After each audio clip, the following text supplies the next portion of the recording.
Amados hermanos, muy buenos días. Les saludamos en el precioso nombre de nuestro Señor Jesucristo. Es para nosotros una bendición poder estar una vez más en este lugar provisto para la adoración. Por favor, acompáñenos en la oración de apertura para invitar a la persona del Espíritu Santo.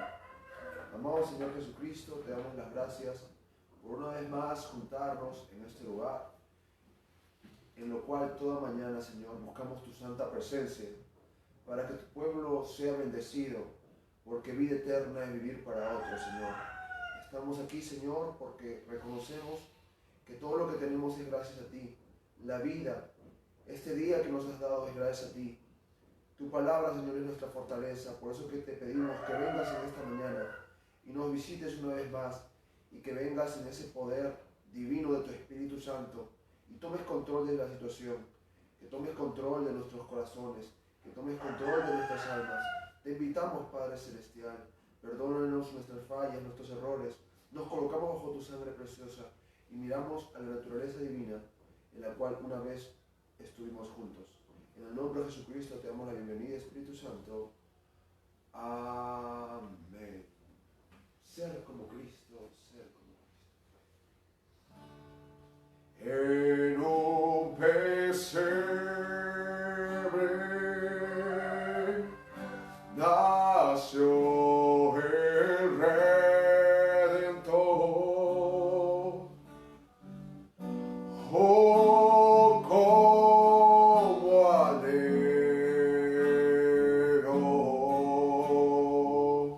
ser como él.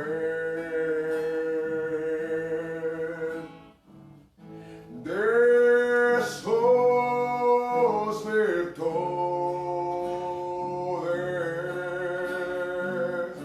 ser poseedor.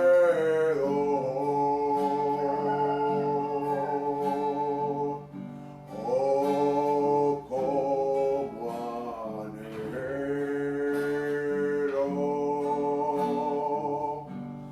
ser como él, ser como Cristo,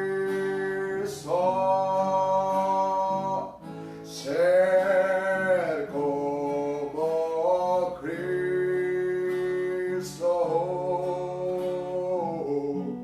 En esta vida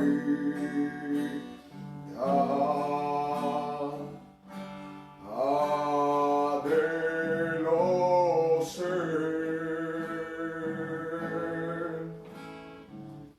y reflejarle a cada paso.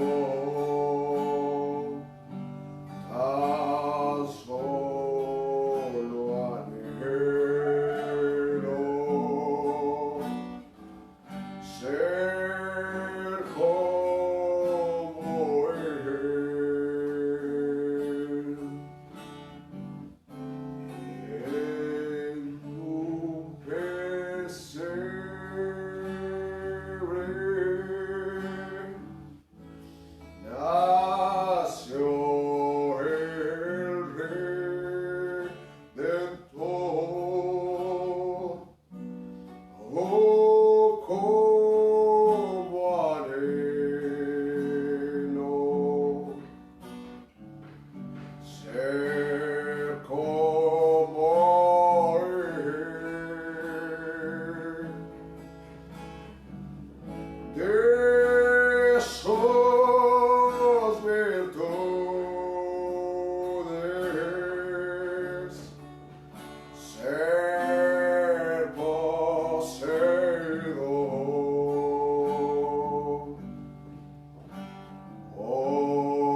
anhelo.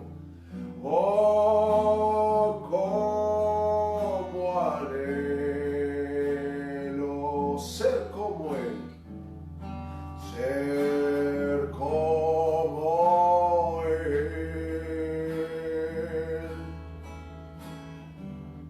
Soy heredero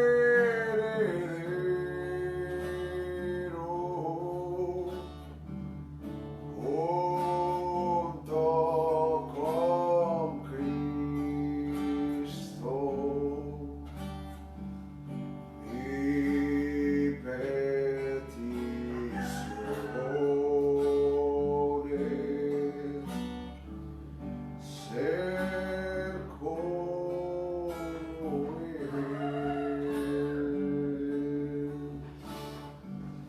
Ser como Cristo. Aleluya. Ser como Cristo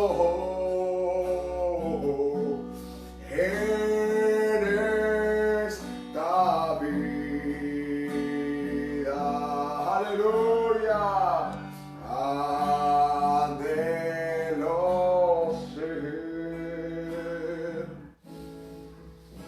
y reflejarle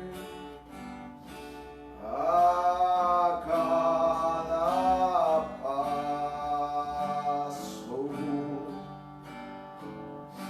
Tan solo anhelo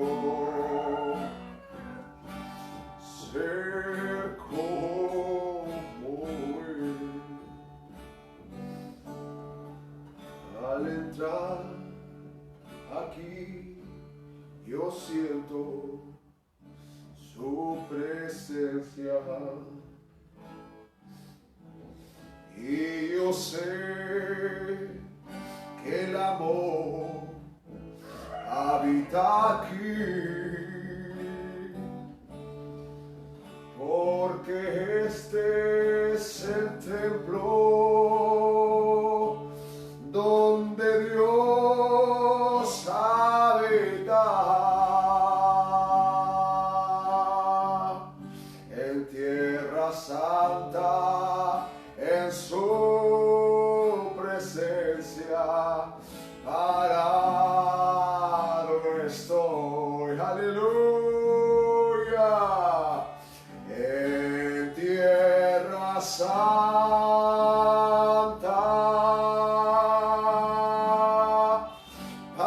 parado estoy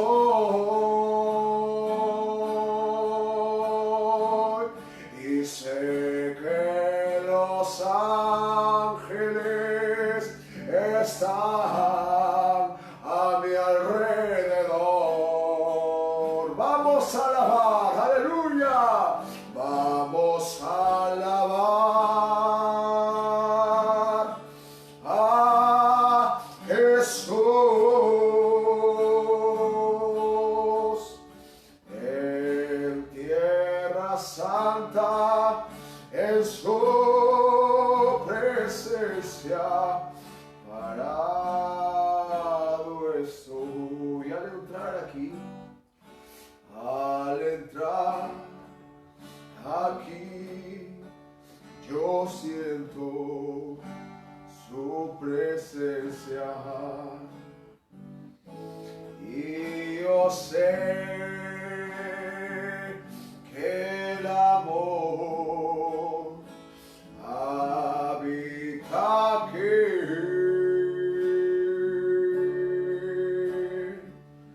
porque este es el templo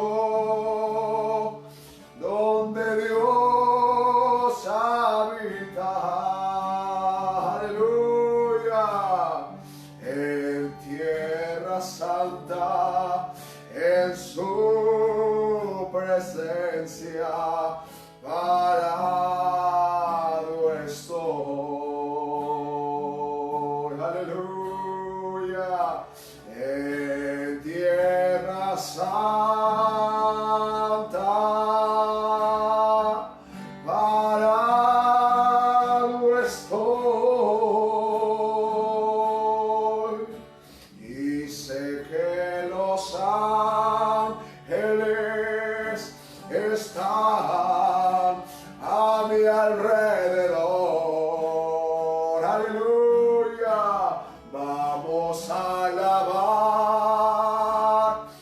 a Jesús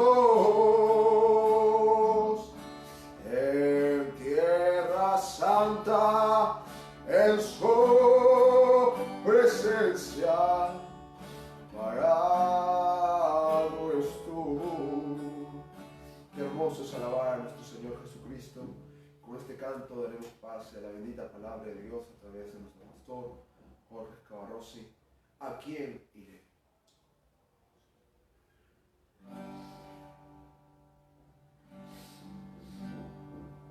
¿Y a quién iré?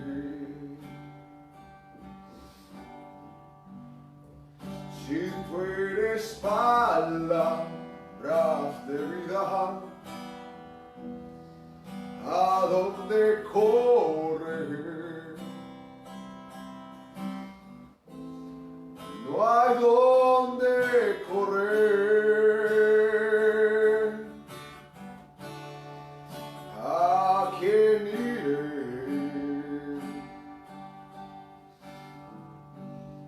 Si tú eres palabras de vida, ¿a dónde correr? No hay dónde correr.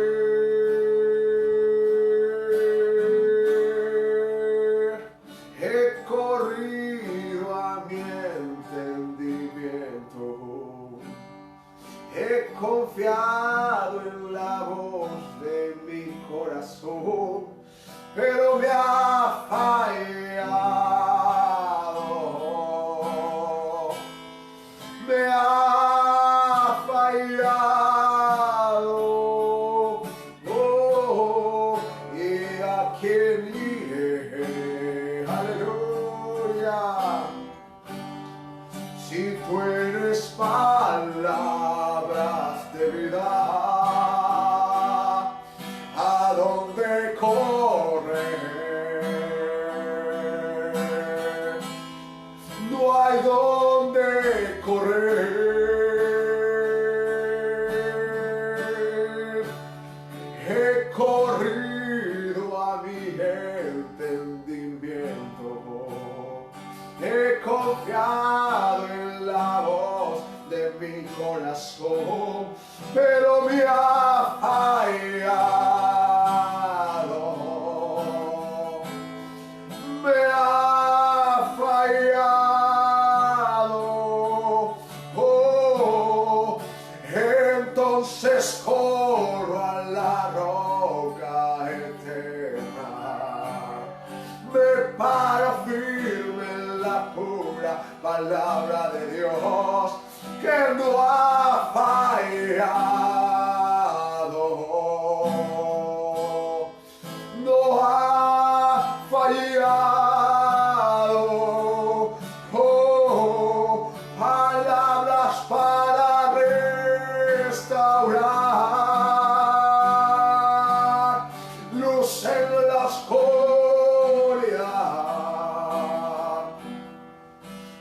No hay otra ciudad de refugio para mí. Palabras para restaurar, luz en la oscuridad. No hay otra ciudad de refugio para mí. ¿A quién iré?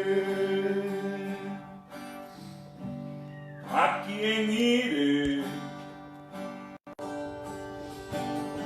Si tú eres palabras de vida, ¿a dónde correr?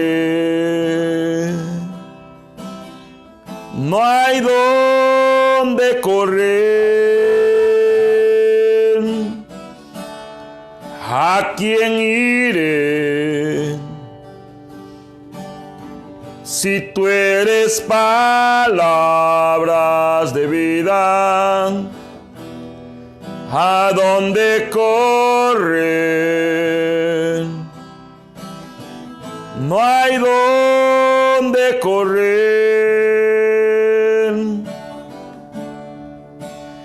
He corrido a mi entendimiento. He confiado en la voz de mi corazón, pero me ha fallado. Me ha fallado. Entonces corro a la roca eterna. Me paro firme en la pura palabra de Dios, que no ha fallado. No ha fallado. Palabras para restaurar luz en la oscuridad. No hay otra ciudad de refugio para mí. Palabras para restaurar luz en la oscuridad. No hay otra ciudad de refugio para mí. ¿A quién iré? Bendito sea el nombre del Señor. Amados hermanos, muy buenos días una vez más. Es un privilegio y un honor saludarle a cada uno de ustedes en el bendito y único nombre de Jesucristo nuestro Señor. Si fueran tan amables, por favor, de acompañarme abriendo sus escrituras en el libro de Revelación, capítulo 10, versículo 7. Esta es la escritura sobre la que estamos apoyando estas enseñanzas.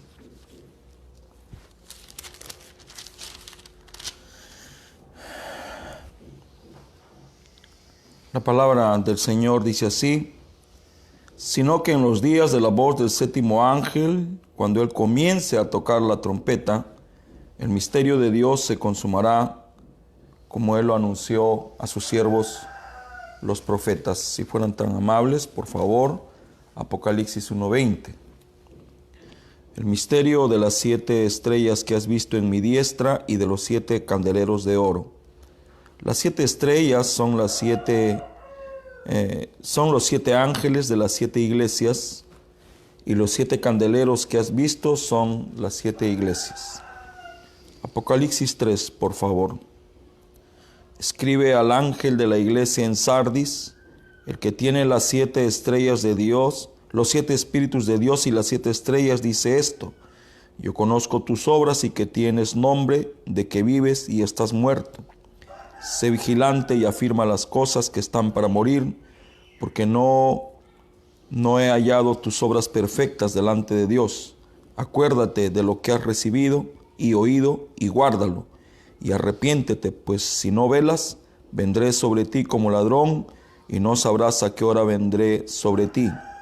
Pero tienes unas pocas cosas en Sardis que no han manchado sus vestiduras, y andarán conmigo en vestiduras blancas, porque son dignas. El que venciere será vestido de vestiduras blancas, y no borraré su nombre del libro de la vida, y confesaré su nombre delante de mi Padre y delante de sus ángeles.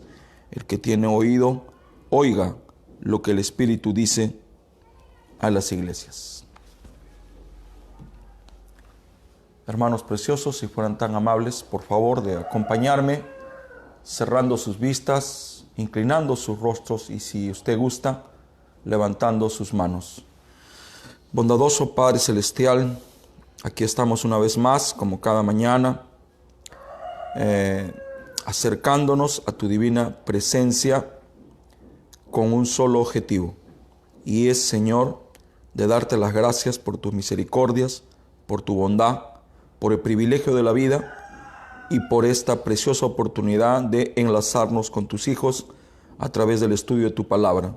Te ruego, te suplico y te imploro, en el nombre de Jesucristo, nuestro Señor, que tomes tú el lugar que te corresponde. Háblanos, Señor, en esta mañana y que nosotros podamos escucharte.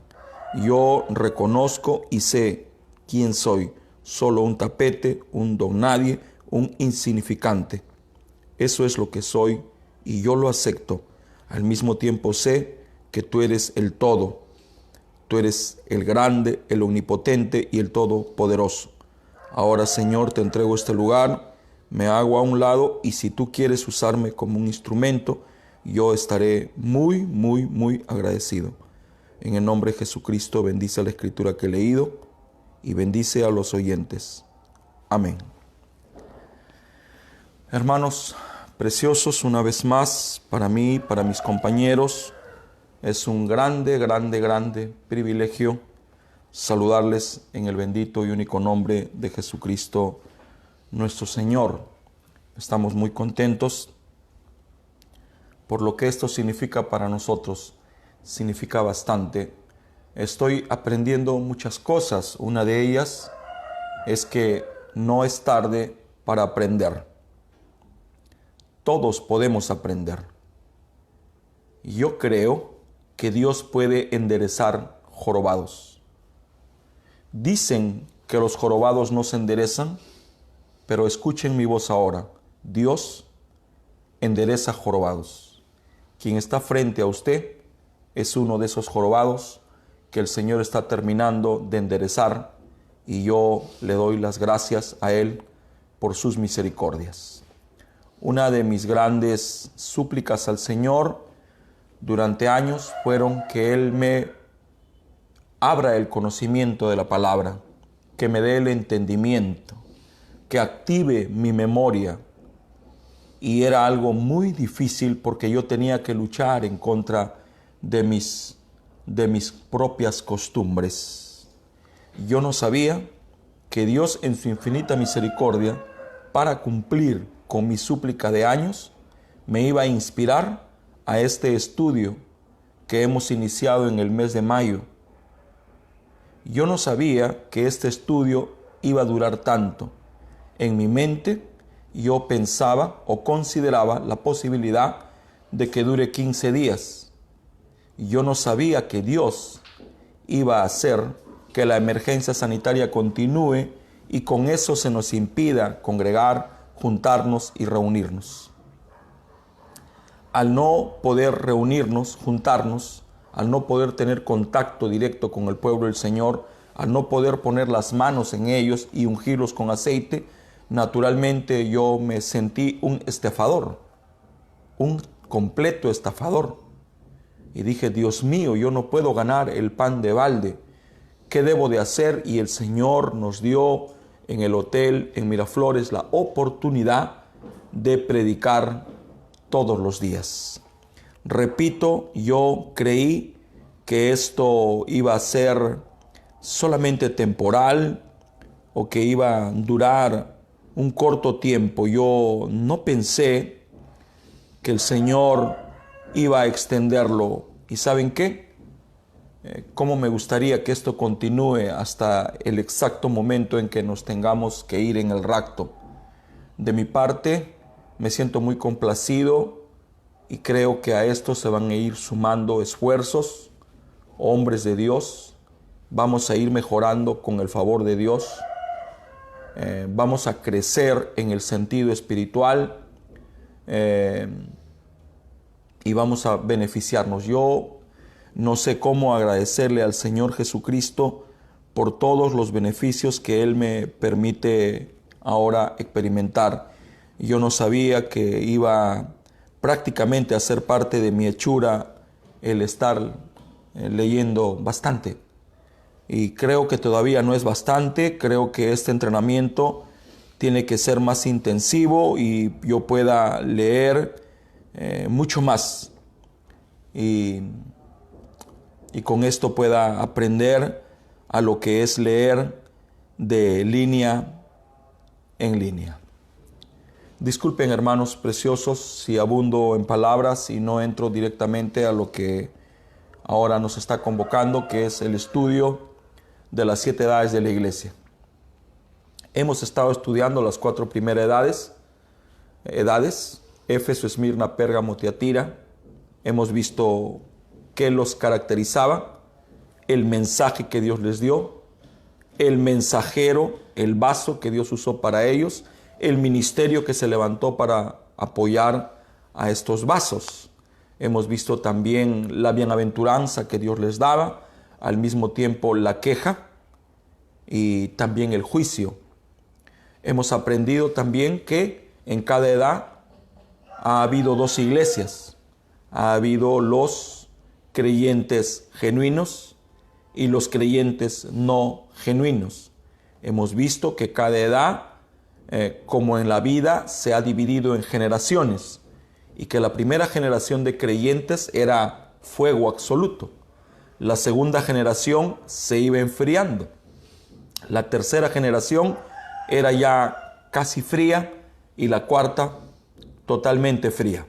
Esto se repite en todas las edades, por eso es que encontramos una bienaventuranza y encontramos también una queja, un reclamo de parte de Dios a su iglesia.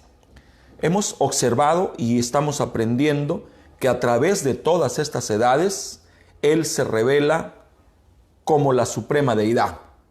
Debo de decir una vez más y reafirmar que suprema deidad no es en los cielos, es aquí en la tierra, porque deidad es Dios tabernaculizado. Si nosotros no podemos entender este grande misterio de la suprema deidad, esta poderosa doctrina y enseñanza, naturalmente vamos a tropezar. No vamos a comprender y vamos a creer muchas veces que el mensajero opaca al que lo envió. ¿Quién envió al mensajero? Jesucristo. ¿Quién tiene a las estrellas en su mano? Jesucristo. ¿Quién tiene a los 7 espíritus en su diestra? Jesucristo. ¿Quién anda en medio de los candeleros? Jesucristo. Pero siempre lo hace como la suprema deidad. Yo podría abordar o ensanchar el comentario que estoy haciendo para observar el problema doctrinal que la iglesia de hoy está enfrentando. Pero esto me haría salirme de el punto principal, que son las 7 edades de la iglesia. Si usted no ha comprendido la suprema deidad de la manera correcta, usted va a creer que el hermano Branham fue un simple hombre, uno más.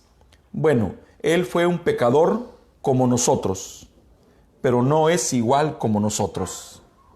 Fue un miembro totalmente diferente.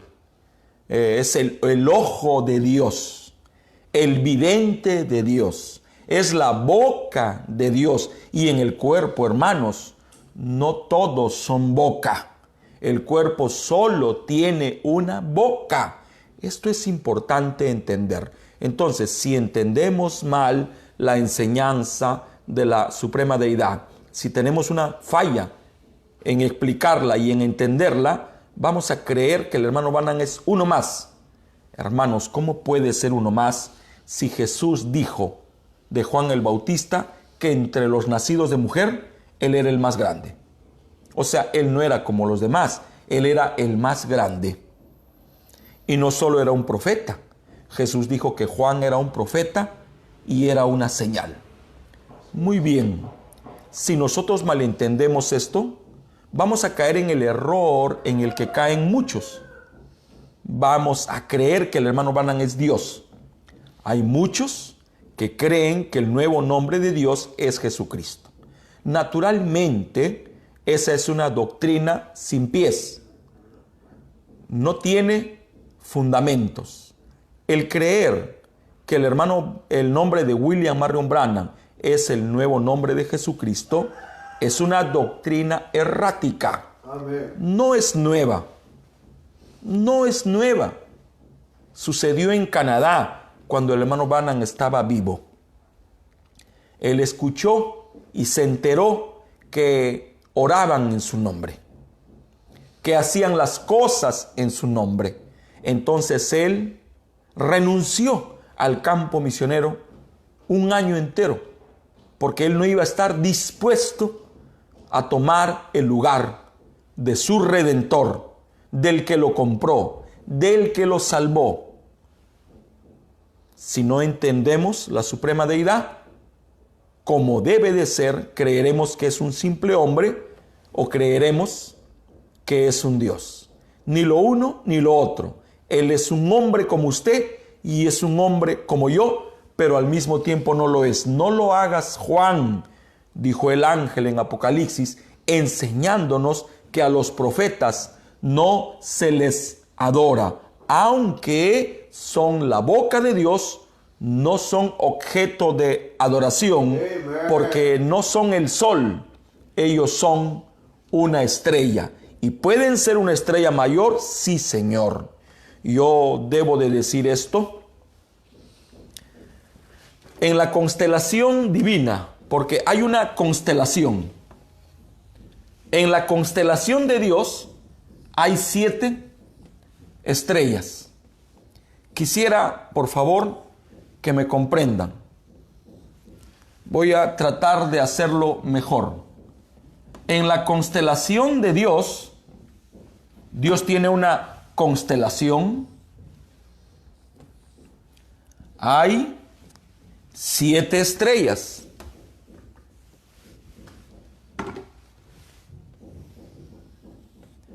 Esta es la constelación de Dios. 7 estrellas, 7 ojos, 7 espíritus, 7 mensajeros, 7 ministros, 7 profetas. Dice la Biblia que de estos 7, uno era sobresaliente. Sobresaliente, o sea, estaba por encima de todos. Se notaba más, era más fuerte, era más grande. Así como Juan fue en la constelación de Dios del Antiguo Testamento, porque recuerden, hermanos, que el hermano Branham dice que el Antiguo Testamento tuvo sus edades y tuvo sus mensajeros. ¿Cuántas edades tuvo?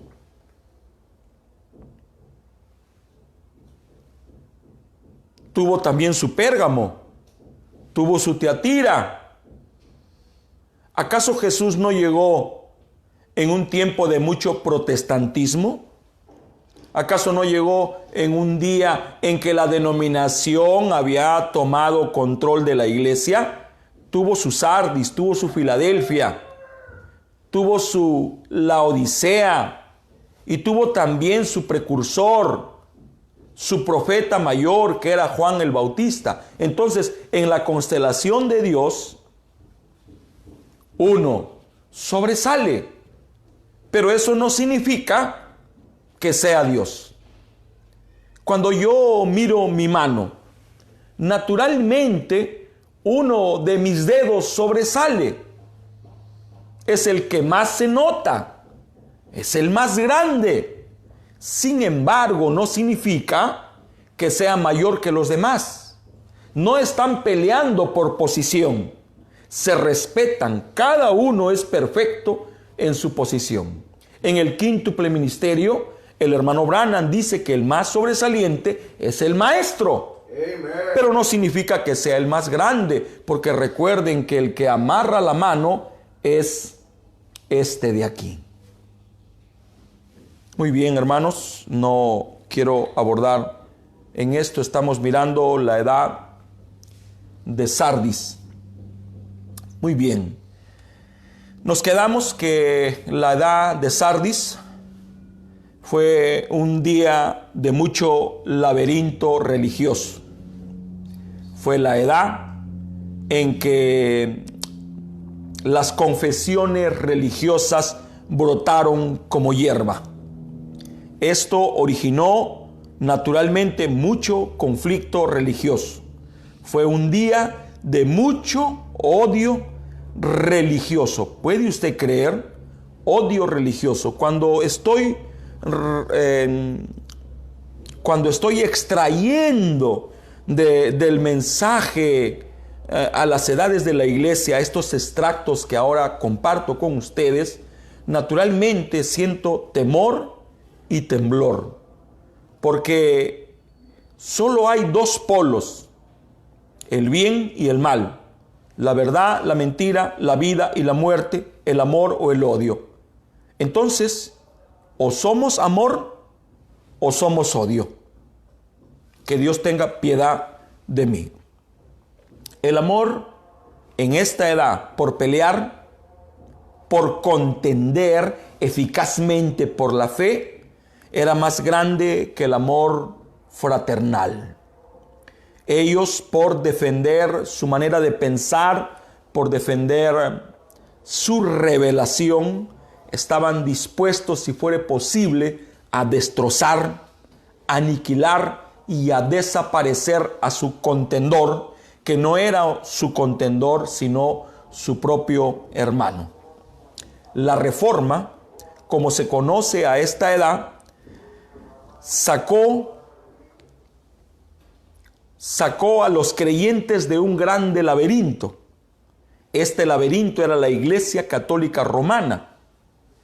Esta Reforma los sacó de allí. Sin darse cuenta, ellos formaron un laberinto más grande. Salieron de una denominación y al tiempo, cuando su mensajero partió, hicieron su propia denominación. La fe, que era solo una fe, un bautismo, un Dios, ahora era 1000. Se había partido en pedazos, se había fragmentado. La fe se dividió en miles de partes. Ellos llegaron a considerar herejes a todo aquel que no aceptaba su manera de pensar. Hermanos, debo de decir algo. Yo, Jorge Escabarros y Chacón, no se cree dueño de la verdad. Yo creo que la verdad está dispersa en el cuerpo.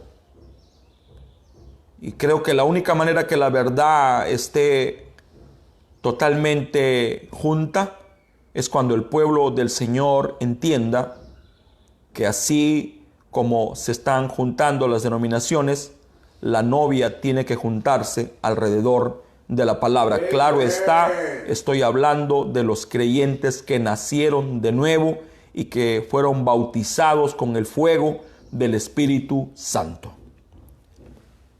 Ellos se olvidaron el fundamento que habían recibido, y este era el fundamento de la justificación. Ellos se olvidaron que debían edificar sobre ese fundamento, y lo que ellos hicieron fue paralizar el plan de Dios.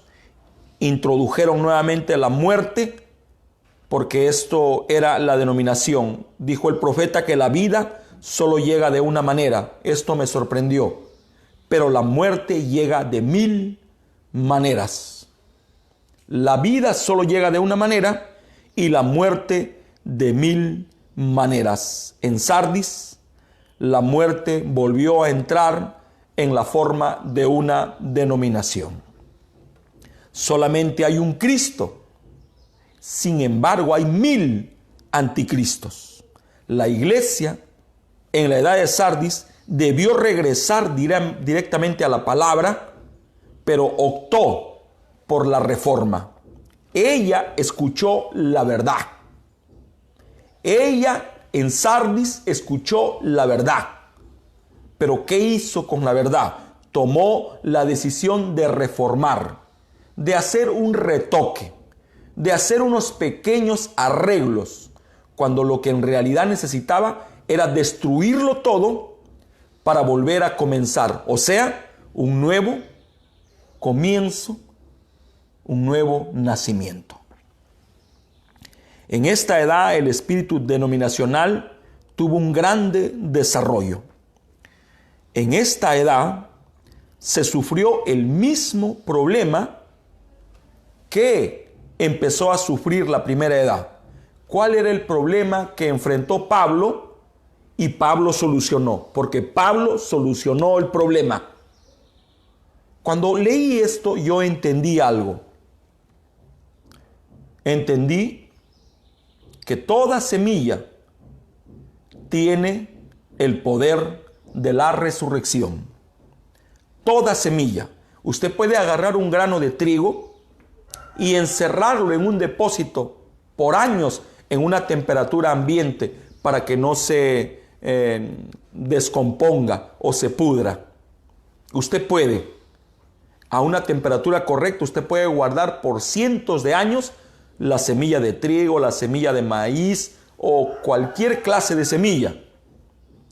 Y al tiempo de la vida usted lo pone en la tierra y esa semilla resucita.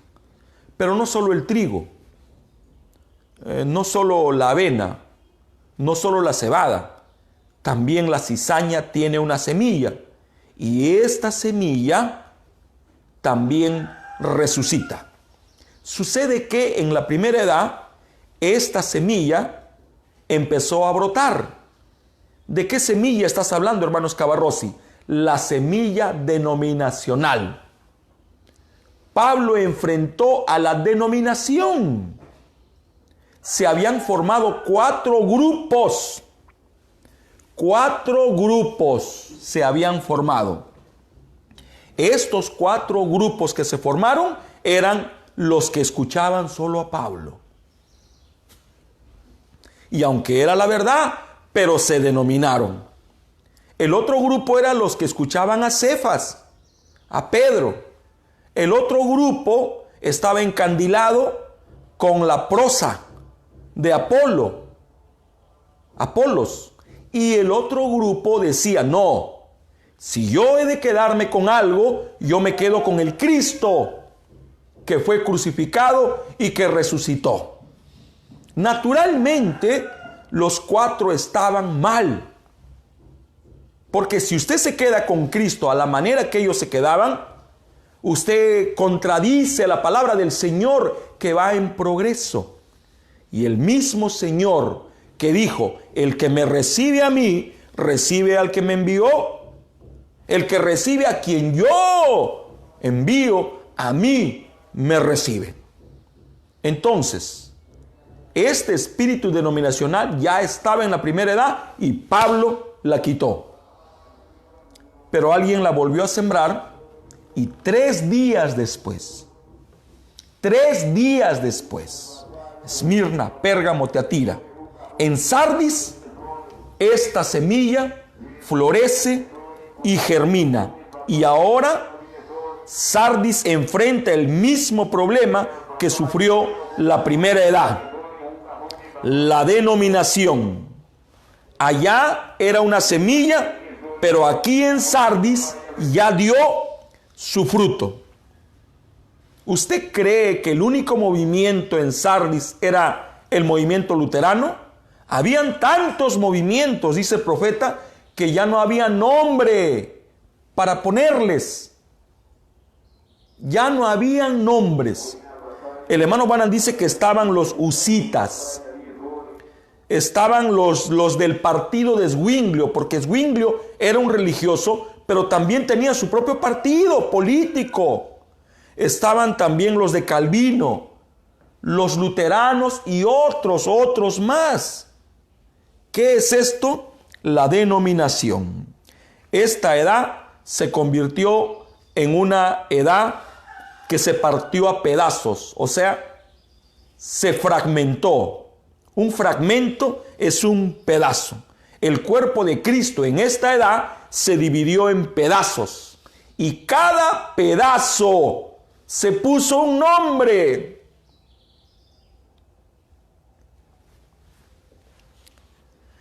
Bueno, nosotros tuvimos la necesidad de poner un nombre a nuestra iglesia porque así lo exige la ley. Porque una iglesia es una persona jurídica.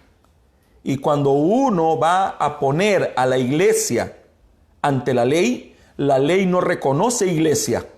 La ley lo que reconoce es una organización sin fines de lucro o una sociedad sin fines de lucro. Y nos pidieron un nombre. Y batallamos para poner el nombre. Batallamos. ¿Cómo batallamos? Tuvimos cientos de nombres, pero ninguno encajaba en mi corazón.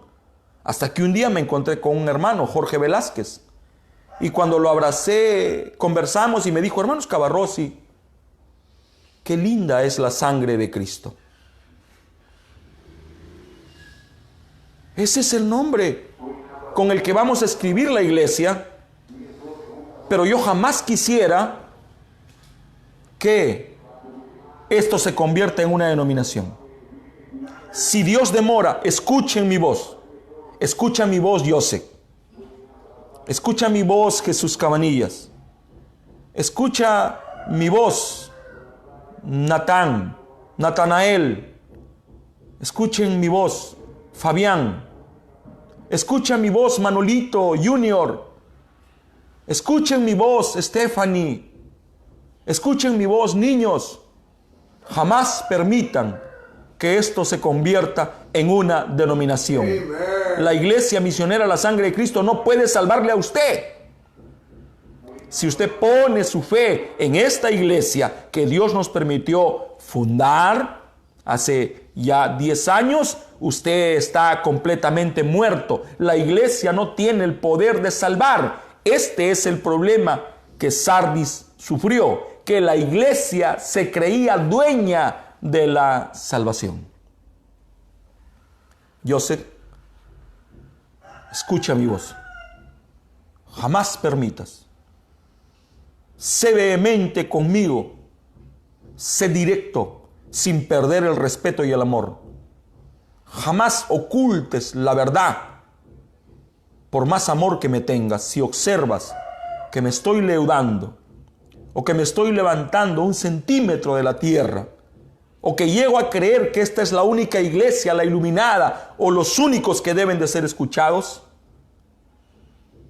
levanta la queja, adviérteme, no dejes que me pierda. ¿Estás bien? ¿Me lo prometes?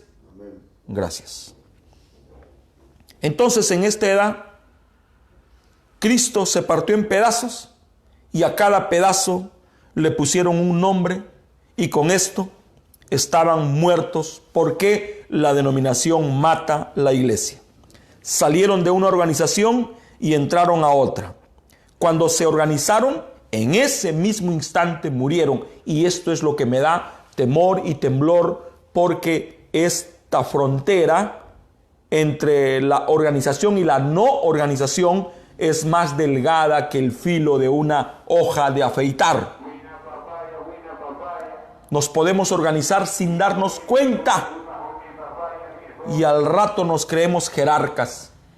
Nos creemos la voz autorizada de la iglesia, los presbíteros, los que podemos hacer y deshacer, los que estamos por encima de los pastores locales. Jamás. He enseñado y vivo lo que enseño, sin importar a dónde llegue, sin importar el tamaño del hombre que me reciba. Yo, Jorge Cavarrossi, me colocaré debajo de él, porque si me coloco por encima, entonces yo seré un denominacional.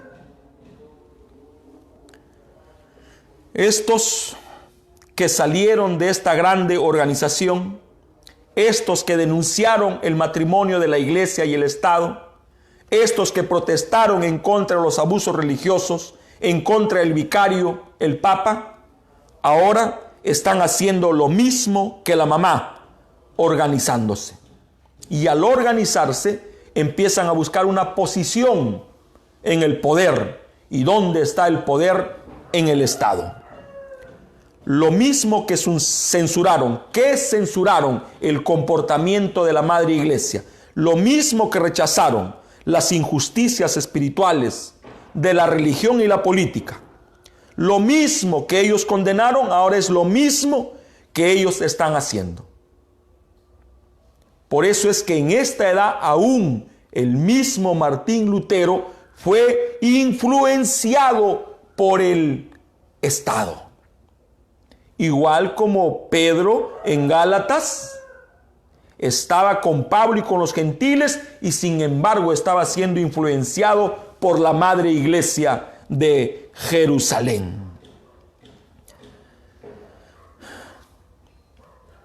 Así, la historia cuenta que cuando murió Lutero, inmediatamente se organizaron. Les fue quitada su lámpara. La lámpara de la edad de Sardis era Lutero. Y cuando esta lámpara se apagó, lejos de levantarse otras lámparas para que mantengan viva esa voz, se organizaron y llegaron a creer que eran exclusivos, que eran únicos y que la verdad solo se encontraba dentro de ellos, y fuera de ellos todo era muerte y oscuridad. Y allí fallaron, y ese mismo día murieron. Ellos lucharon contra la jerarquía, y ahora ellos estaban colocando jerarcas en la iglesia. Estaban colocando hombres encima de los hombres. Un siervo de Dios, un apóstol, un profeta que es un predicador, un pastor, un evangelista, un maestro. Son eso, siervos. No son jerarcas, son siervos, sirvientes del pueblo. No son jerarcas, no somos jerarcas. Entonces, ellos lucharon contra la jerarquía, se levantaron en contra de ella y ahora caen en lo mismo. Así como pasó en todas las edades, ahora está sucediendo también en esta edad. ¿Qué es lo que pasó en todas las edades? Que la primera generación fue fuerte, fue fuego. La segunda generación empezó como Éfeso a relajar, a soltar, a descansar, a entrar en ocio, a dormir. Y la tercera ya empezó a introducir el mundo a la iglesia. La cuarta ya no se parecía a la original. Yo quisiera, y se lo ruego a los miembros de la Iglesia de la Sangre de Cristo, de la cual soy el tapete, yo quisiera que por favor jamás permitan que esta llama se apague, jamás permitan que este fuego mengue, jamás permitan que perdamos nuestros principios fundamentales. Ruego al cuerpo de Cristo alrededor del mundo que jamás permitan que el fuego del Espíritu Santo brille, jamás permitan que la necesidad por traer almas a los pies de Jesucristo caiga. Entonces, generación a generación, el fuego se fue apagando y ahora están experimentando lo mismo que en Éfeso. Regresaron al mismo sistema y lo más triste, que no se dieron cuenta. Pelearon en contra del nombre y ahora tienen su nombre, viven por su nombre, pelean por su nombre, defienden a su nombre. No es diferente hoy. Cuando yo entré al mensaje, yo no soy de los primeros. Yo entré el año 1980. Empecé la década del 80 recibiendo este precioso mensaje. Todos nos amábamos, todos nos respetábamos, todos llegábamos a la iglesia media hora antes, todos leían, todos oraban, todos compartían, no peleaban. ¿Dónde está esa iglesia que conocí hace 40 años? ¿Dónde quedaron? Posible eran la primera generación de creyentes en el Perú. Nosotros somos la segunda, ya la tercera nació. Entonces debemos de regresa, pues, de donde has caído. Amen. Debemos de regresar, anhelar ese evangelio ortodoxo, ese evangelio chapado a la antigua, ese evangelio pentecostal. Preguntémonos si nos parecemos a los primeros creyentes del mensaje. Entonces, la historia se está repitiendo. En Sardis, cada iglesia se diferenciaba por su adoración. Se diferenciaban por su doctrina. Se diferenciaban por su forma de predicar. Se diferenciaban por sus normas. Colocaron normas. No eran diferenciadas o notadas por el poder del Espíritu Santo. No, eso había terminado. La denominación había expulsado al Espíritu Santo de sus iglesias. Renunciaron a las señales y maravillas. Se apartaron del nombre de Cristo y se colocaron ahora su propio nombre. Y engrandecían su nombre, trabajaban por su nombre, peleaban por su nombre, predicaban por su nombre. Dice el hermano Branham que jamás en la historia hubo tantos hombres como para llevar la palabra del Señor a todo el mundo. Y sí, esta fue una edad misionera. Sin embargo, peleaban ya no por llevar almas a los pies de Jesucristo, sino por llevar almas a su iglesia. Porque mientras más miembros tenga, más poderosa será, más grande será, más poder económico tendrá. Hay muchos que creen que la iglesia de la cual soy sirviente es grande. La iglesia de la cual soy sirviente no se mide por su tamaño. Ninguna iglesia debe medirse por su tamaño, sino por el peso del Espíritu Santo. La iglesia de la cual soy un sirviente solo tiene 10 metros de largo y 4 de ancho. El mismo tamaño de una sala. Y eso a veces me deprime. Me hace sentir mal cuando veo que otros tienen locales grandes donde juntarse. La comodidad de no estar apretados me hace sentir mal. A veces pienso que Dios no me escucha porque le pido con vehemencia, con súplica, un lugar nuestro, un lugar de nuestros hijos, un lugar amplio, cómodo, donde no se sofoque al creyente. Pero al mismo tiempo me doy cuenta que Dios quiere que yo tenga mis pies sobre la tierra. Él está moldeando mi carácter para que cuando llegue ese día yo no me crea más que nadie. Y si no logramos en esta tierra tener un local, eso no me quitará el sueño. Lo que me quitará el sueño es que un día perdamos la necesidad por traer almas a los pies de Jesucristo. Entonces, ¿qué? Prediquemos el evangelio, traigamos almas a los pies de Jesucristo. Y si deben de congregar en otras iglesias hermanas, no debe de causarnos daño. Si alguna iglesia crece en número, que nos cause alegría. Si algún ministerio gana 1000 almas en un año, diremos gloria a Jesús, aleluya. Y si nosotros logramos ganar solo un alma en todo un año, también diremos con la misma potencia, gloria a Jesús, aleluya. Entonces, en esta edad, se olvidaron la misión que tenía la iglesia, que era de predicar el evangelio a toda criatura y de traer almas a los pies de Jesucristo.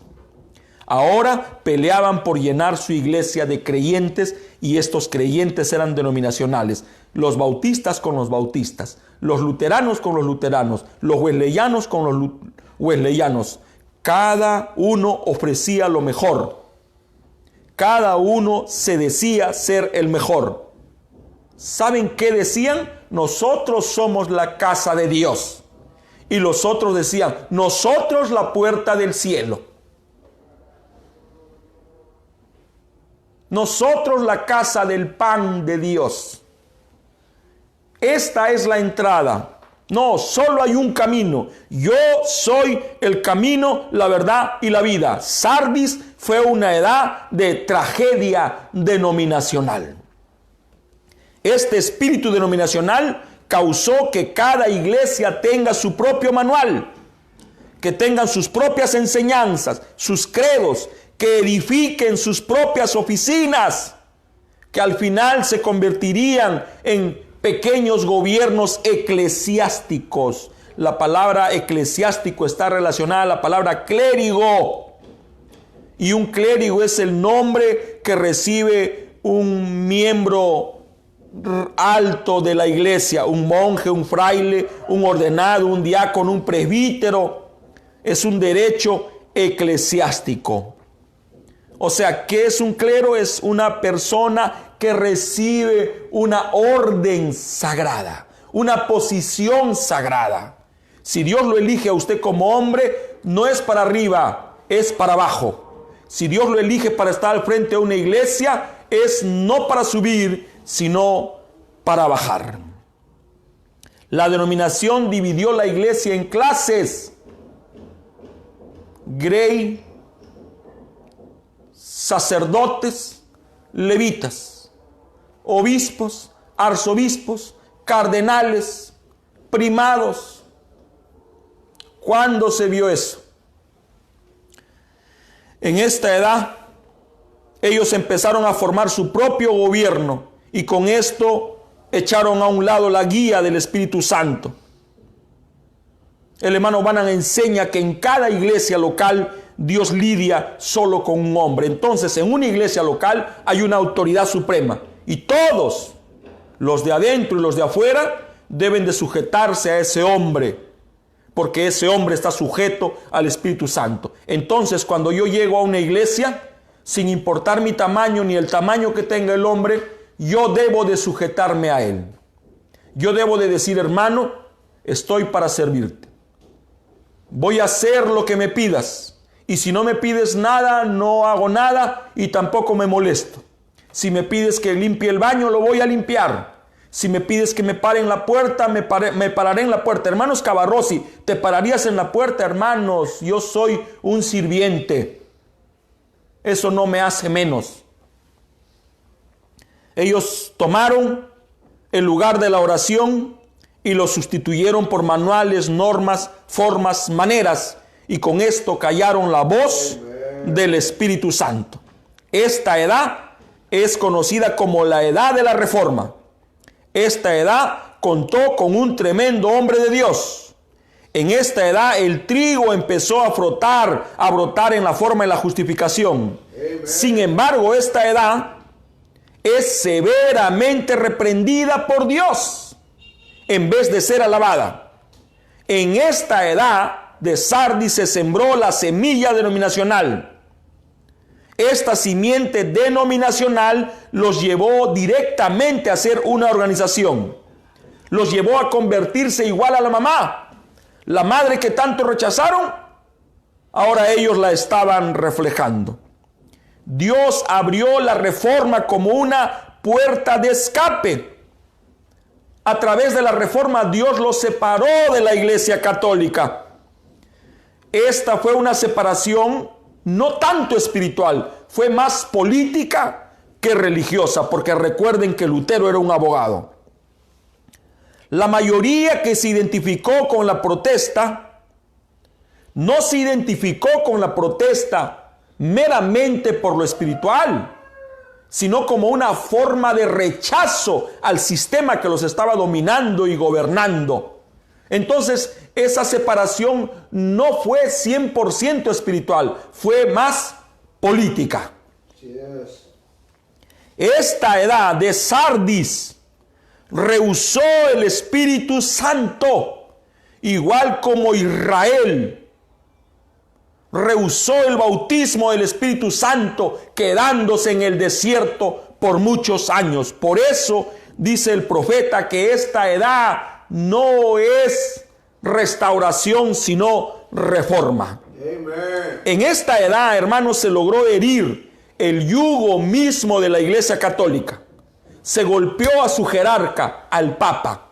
Se fue en contra de sus ritos, costumbres, en contra de su desprecio, de su humillación. En esta edad se volvió a rescatar el bautismo en el nombre de Jesucristo.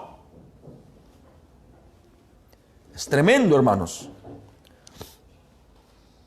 Ahora, los que salieron podían adorar a Dios libremente, podían leer la palabra de Dios libremente. Podían, si querían, estar debajo de la influencia del Espíritu Santo sin el miedo a que les hagan daño. En esta edad Dios preparó el camino para la gran edad misionera que venía. O sea, estaba preparando el camino para Wesley. La gran ramera, naturalmente, no se iba a quedar tranquila. No se iba a quedar con los brazos cruzados. Iba a ejercer una poderosa presión. Por eso es que se conoce como la edad del oscurantismo. Entonces era una batalla. Aunque ya eran libres, no eran del todo libres. Por eso es que no lograron completar la obra. Porque la cosa era ser totalmente libres. ¿Qué es lo que tenían que hacer para ser totalmente libres? ¿Me haces la pregunta antes de terminar? ¿Cuál es la pregunta que me vas a hacer? ¿Qué es lo que tenían que hacer para ser totalmente libres? ¿Qué es lo que tenían que hacer para ser totalmente libres? Y ahí vamos a mirar la falla, aunque todo es perfecto en el plan de Dios. Entonces Dios amonesta a esta iglesia y dice: sé vigilante y afirma las otras cosas que están para morir, porque no he hallado tus obras perfectas delante de Dios. O sea, tenían obras, pero no llegaron a ser perfectas. ¿Por qué? ¿Cuál es la pregunta que me vas a hacer, José? ¿Qué es lo que tenían que hacer para ser totalmente libres? Muy bien, voy a irme antes de olvidarme y antes de que se olvide mi hermano. ¿Qué es lo que nosotros vamos a ver en el estudio de las tres últimas edades de la iglesia? Naturalmente, vamos a ver el nacimiento espiritual. Tres son los que dan testimonio en la tierra: agua, sangre y Espíritu Santo, y estos tres concuerdan en uno. ¿Qué es lo que estamos viendo aquí? Las tres etapas de la gracia. Bueno, las tres etapas de la gracia es una doctrina. Esta doctrina, esta enseñanza, se identifica a través de las edades de la iglesia, se representa. Y la edad de Sardis es la edad de la justificación, o sea, la primera etapa de la gracia. Entonces, ¿cuál fue la falla? ¿Cuál fue la falla? ¿Por qué sus obras no fueron perfectas?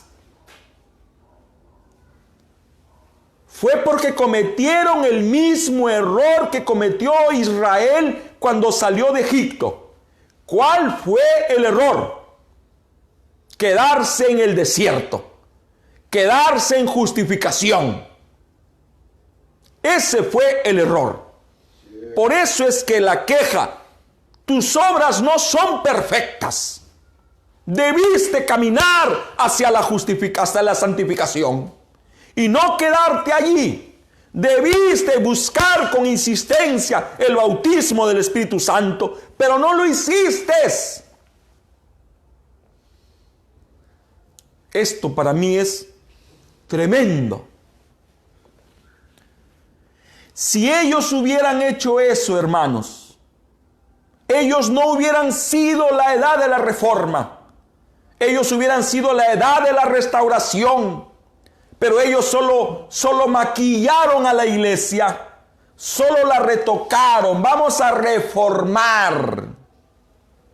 Por eso es que los luteranos hasta el día de hoy tienen muchas prácticas de la mamá, porque solo reformaron. Pero si ellos se hubieran restaurado, ellos se hubieran ido nuevamente al Pentecostés, hubieran buscado el nuevo nacimiento con insistencia, hubieran vuelto a empezar de cero, habían herido a la madre ramera, pero no le dieron la estocada final, no la mataron. Por eso es que dice: afirma las cosas que están por morir. Si hubiera sido la edad de la restauración, hubiera llevado a la iglesia al Pentecostés. En esta edad no les faltó revelación, y no fue cualquier clase de revelación, fue una grande revelación. Wesley jamás hubiera podido desarrollar su llamamiento como lo desarrolló sin la revelación de Lutero. Recuerden, hermanos, que Wesley recibió su experiencia personal con el Señor cuando leyó la serie de sermones de Martín Lutero intitulada Carta a los Romanos. Amén. Entonces a esta edad no le faltó revelación. Esta edad tenía justificación, una tremenda, es un fundamento, pero le faltaba santificación, le faltaba el bautismo del Espíritu Santo. El plan original para esta edad es que regresen a Pentecostés. El plan original para usted y para mí es Pentecostés, pero ellos se quedaron en justificación. Muchos creyentes se quedan en justificación. La razón por la cual Dios quiere que tengamos justificación y santificación es porque Él quiere que seamos bautizados con el Espíritu Santo. Amen. Él quiere que tengamos la misma vida que estuvo en Él cuando estaba en la tierra. Aleluya. Él quiere que hagamos las mismas obras, Amen. que hablemos lo mismo, que hagamos lo mismo, que actuemos igual, que prediquemos igual. Así es. Pero ellos quisieron quedarse en justificación, quisieron quedarse en la reforma. Con esto estaban rechazando al Pentecostés. Por eso es que ellos no se parecían a Pentecostés, eran simplemente dos hojas que representan a la justificación. Esta es la edad de la reforma.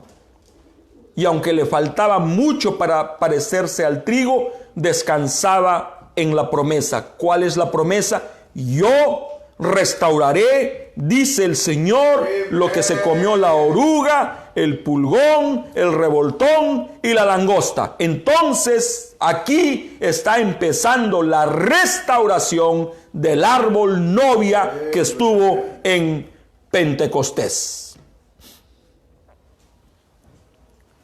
La edad del oscurantismo, en plena edad del oscurantismo, Dios tomaría una iglesia para empezar la promesa que Él mismo dio, que es la restauración. Amén, hermanos preciosos. Amén. Y esto no va a terminar sino hasta llevarnos a Pentecostés, porque recuerden Malaquías 4:5. Él convertirá el corazón de los hijos, nosotros, a los padres. ¿Qué padres? Pentecostés. ¿Cómo nos va a llevar a Pentecostés? 3 etapas, históricamente, espiritualmente y naturalmente. Justificación, Sardis. Santificación, Filadelfia. Bautismo del Espíritu Santo, pentecostales, nuevo nacimiento, el mensaje. Cada una de estas etapas se representa en cada edad de la iglesia. Justificación se representó, el justo por la fe vivirá. Y de ahí que sigue la amonestación. Dice, porque no he hallado tus obras perfectas delante de mí. ¿Qué significa esto? Sencillamente significa que no cumplió el proceso completamente. Se quedó en el principio de la restauración.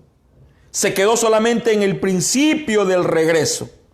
Por eso es que se llama reforma y no restauración.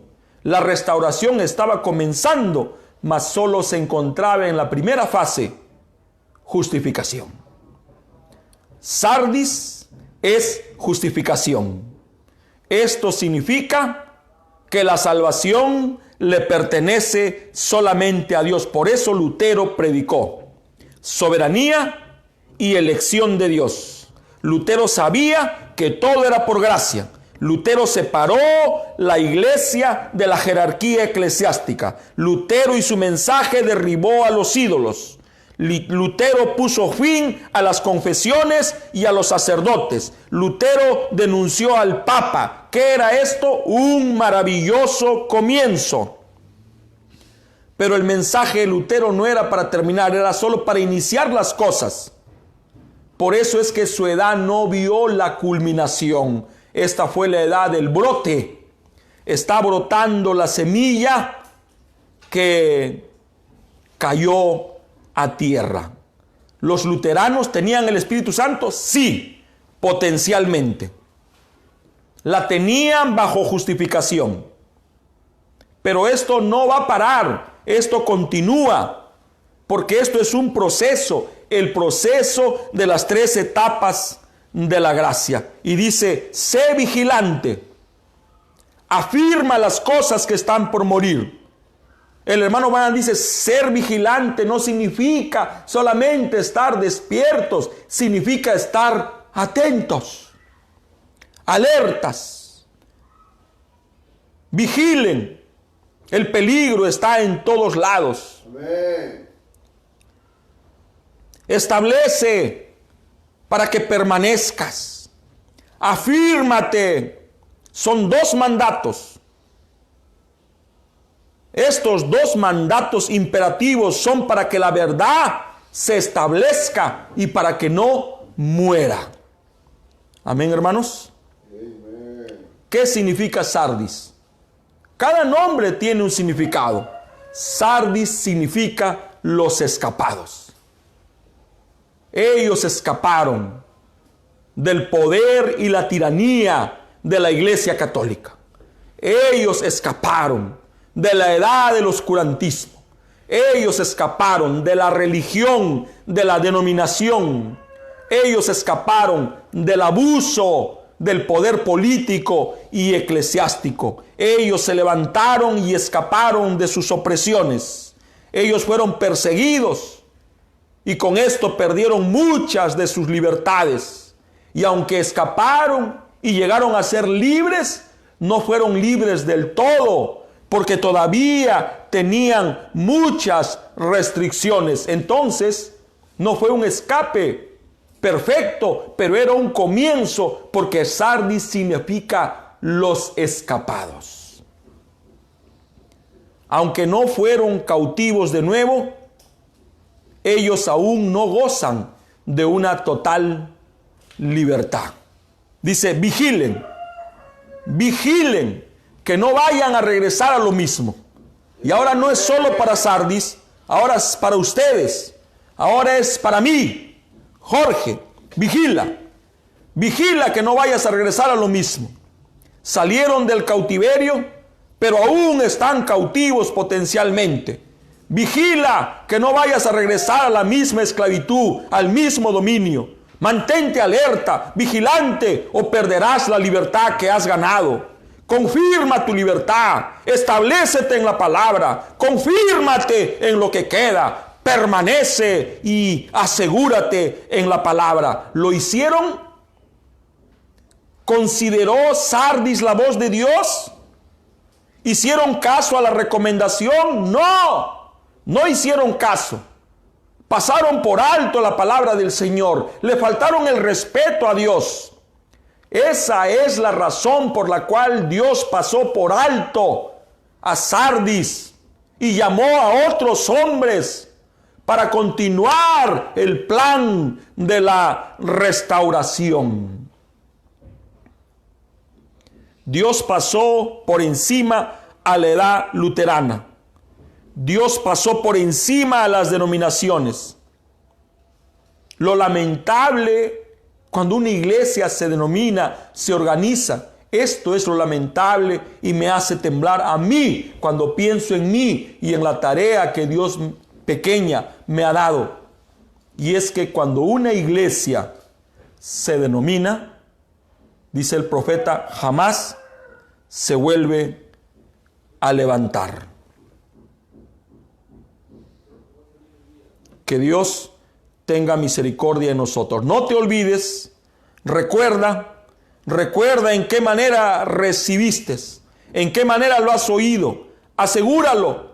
No dejes que te lo quiten. No vayas a perderlo. Consérvalo, protégelo con tu vida. Escóndelo, guárdalo. ¿Dónde? ¿Solo en tu mente? No, que baje a tu corazón. Que no sea solo una revelación intelectual. Que baje al corazón. Que se convierta en un convencimiento, en parte de tu estructura, tu propia hechura, de tal manera que tú estés dispuesto a dar la vida por ella.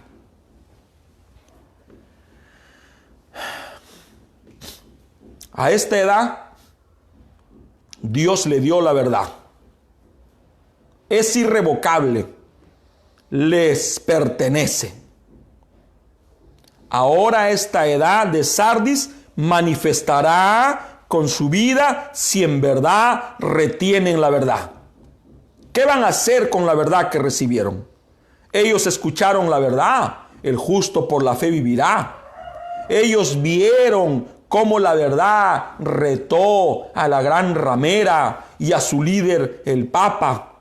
Ellos vieron cómo la predicación de Lutero aniquiló la autoridad papal. Ellos conocían la verdad. Ellos supieron que la iglesia no salva. Ellos sabían que somos salvos por gracia. Ellos comprendían la Santa Cena. Tenían luz en cuanto al bautismo en agua. Ellos echaron las imágenes y los ídolos, la idolatría.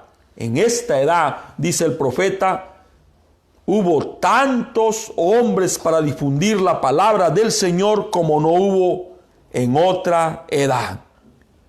Los Sardis tuvieron suficiente luz como para rehabilitar completamente el sistema antiguo o empezar de nuevo y dejar que Dios los guíe. Ellos tenían luz, hermanos, como para regresar a Pentecostés, pero solamente quisieron rehabilitar la iglesia.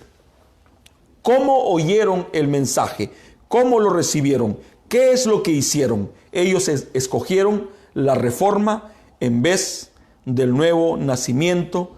Por eso Dios los pasó por alto y escogió a otros hombres para perfeccionar la promesa: yo restauraré. Dios cumple la promesa que dio en el libro de Joel: yo restauraré lo que se comió la oruga. ¿Qué se comió la oruga? Los frutos. ¿Qué se comió la oruga? El compañerismo. ¿Qué se comió la oruga? La doctrina. ¿Qué se comió la oruga? El espíritu. La vida. Yo restauraré. ¿Cómo es que Dios restaura al árbol novia? A través de edades, a través de etapas. Si el grano de trigo no cae a tierra y muere, allí queda. El grano de trigo murió, fue enterrado en la segunda edad, lo embalsamaron Esmirna y ahora en Sardis brota. Pero no como cayó, brota justificación. El justo por la fe vivirá. Y se quedaron allí, y entonces Dios ya está preparando otros hombres, está preparando otros vasos, está preparando otro ministerio para que su promesa no se detenga. Yo restauraré, dice el Señor. Hermanos, lo mismo que experimentó Sardis, lo mismo que experimentará Filadelfia, la Odisea y el mensaje, es lo mismo que nosotros debemos experimentar en nuestras vidas. Amen. Usted y yo no podemos irnos en el rapto sin justificación, sin santificación, sin bautismo del Espíritu Santo, sin el nuevo nacimiento, sin crecimiento, sin desarrollo y sin adopción. Amen. Hermanos amados, ha sido un placer y es un placer compartir las riquezas de su gracia con ustedes, pero más conmigo, con mis hijos, con mis hermanos, mi familia y la iglesia de la cual soy un sirviente. Padre, aquí estoy una vez más conmovido por tu palabra. totalmente conmovido. Padre, las coyunturas de mi cuerpo se conmueven. Ten piedad de mí. Ten misericordia de mí. Es más delgado que una capa de hielo. Es más delgado que una navaja de afeitar. Esta iglesia, sin darse cuenta, empezó a hacer lo mismo que hizo mamá, la iglesia católica. Ellos jamás lo hubieran pensado. Hasta el día de hoy creen que salieron, pero han hecho lo mismo, han repetido las mismas obras, han aceptado lo que Lutero votó. Han vuelto a abrazar lo que Lutero condenó y rechazó. Le han dado la bienvenida al mundo. Perdóname, perdónanos. Jamás permitas que descansemos en nuestro nombre, en nuestra posición, en nuestra organización, en nuestras adquisiciones. No, nada sirve, nada vale si no tenemos a Jesucristo en nuestro corazón. Y si tú, Señor, estás en nuestro corazón, claro, vamos a ser oponentes fervientes de la organización y de la denominación. Y el profeta dijo que un hombre sale de la denominación y hace su propia denominación. Cuídame, cuídanos, cuida a tus hijos. Ten misericordia de ellos, ten misericordia de mí. Y gracias por este precioso estudio en el nombre de Jesucristo. Así yo te lo pido, Señor. Amén. Dios, nuestro Padre Celestial, les bendiga. Shalom.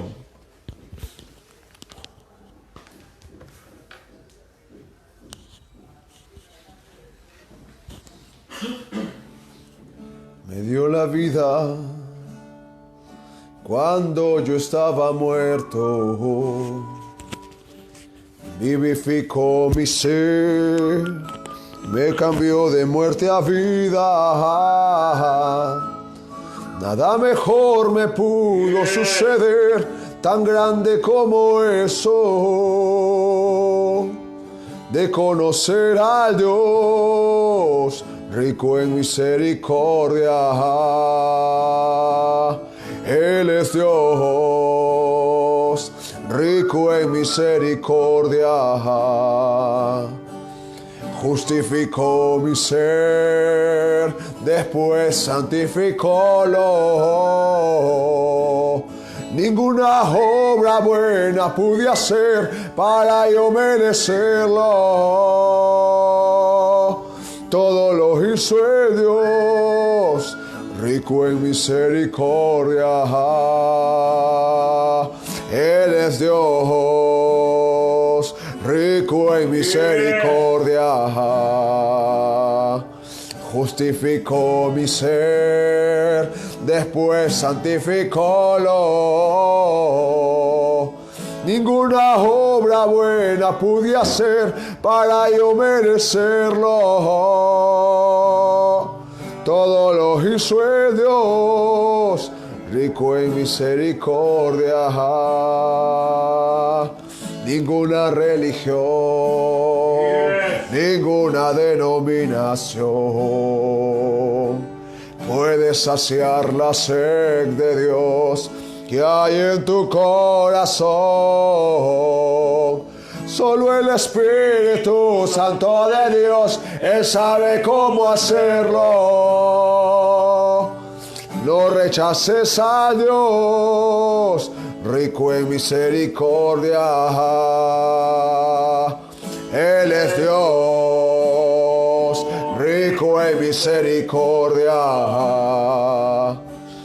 Justificó mi ser, después santificólo. Ninguna obra buena pude hacer para yo merecerlo. Todo lo hizo el Dios, rico en misericordia. Todo lo hizo el Dios, rico en misericordia. Un gran escultor talló una cruz con Jesús allí crucificado. La gente al pasar no vio nada especial en aquella obra del Calvario, pero un hombre fue a los pies de aquella cruz y arrodillado desde allí miró a Jesús, pero sus lágrimas no las pudo contener, porque esa era la forma de mirarlo. Señor, quiero mi día en el Calvario, morir allí a esta vida de pecado, no levantarme hasta que pueda yo decir, ya no vivo yo, mas Cristo viva en mí. Aleluya. Señor, quiero mi día en el Calvario, morir allí a esta vida de pecado, no levantarme hasta que pueda yo decir, ya no vivo yo, mas Cristo viva en mí.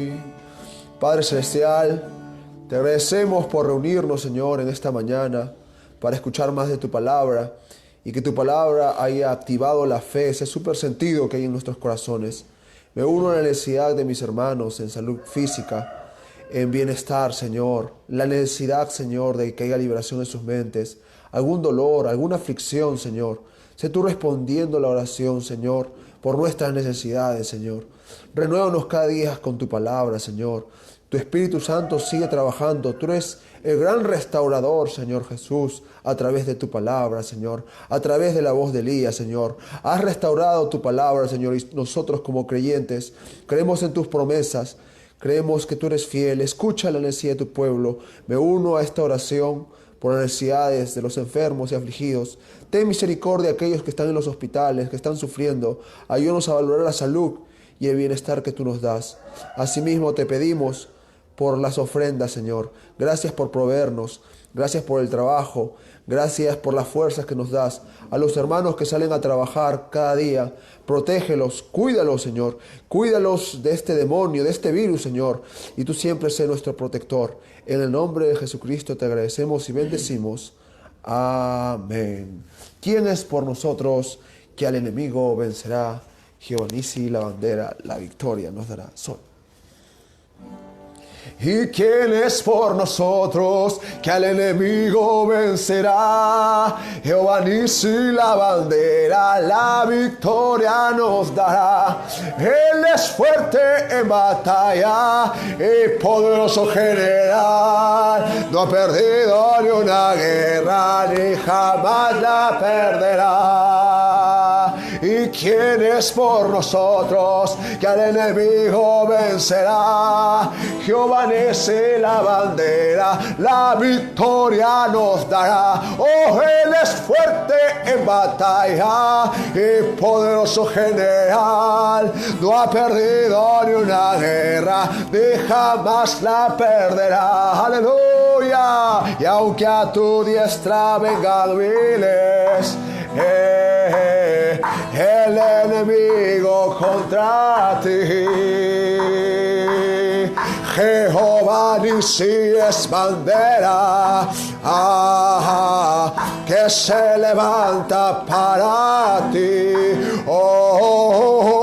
No temeré yo mal alguno. En sombra de muerte no iré. No hay obstáculos enfrente para las puertas poseer y por fe.